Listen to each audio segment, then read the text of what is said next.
This is Frank Fortunato. Welcome to CATEX TV. Today is Friday, March 2nd, 2012. Some quick headlines. The Red Crescent, the Islamic Red Cross, has managed to enter the Syrian city of Homs today, bringing much-needed supplies after 28 days of the city being cut off.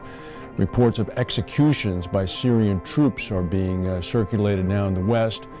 In Russia, Vladimir Putin is confident going into this weekend's elections. He's confident he's going to be elected president. Meanwhile, in Iran, voting has begun on the parliamentary election. The real test is going to be the level of voter participation, since the slates are apparently mainly all Ahmadinejad versus Khatami-controlled party candidates. And in Ottawa today, Israeli Prime Minister Benjamin Netanyahu has arrived. He's going to spend a few days there with Prime Minister Harper and then head to Washington, D.C. for talks with the President of the United States on Monday. Meanwhile, Standard & Poor's has increased the estimate of gross losses for insurers from the floods in Thailand up to $18 billion, warning that higher than estimated losses could result in negative ratings for Asian carriers. The new report said it expects the final flood-related industry loss tally to be larger than the losses to date of approximately $12 billion.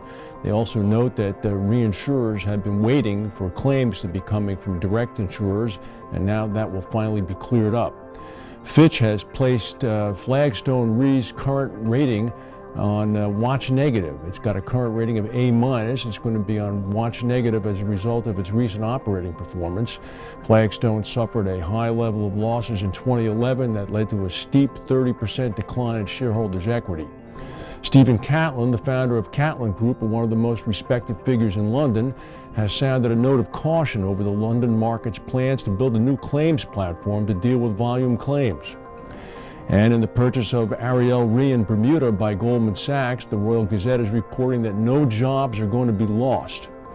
Meanwhile, in Africa, Kenya, South Sudan, and Ethiopia have launched a $25 billion port project. It's going to be on the east coast of Africa. It's going to result in hundreds and hundreds of new kilometers worth of rail tracks and 32 new port berths. President Obama last night at a fundraiser in New York was heckled by an attendee who yelled out saying, "Use your leadership, no war in Iran." The president said, "Nobody has announced the war, young lady, you're jumping the gun a little bit."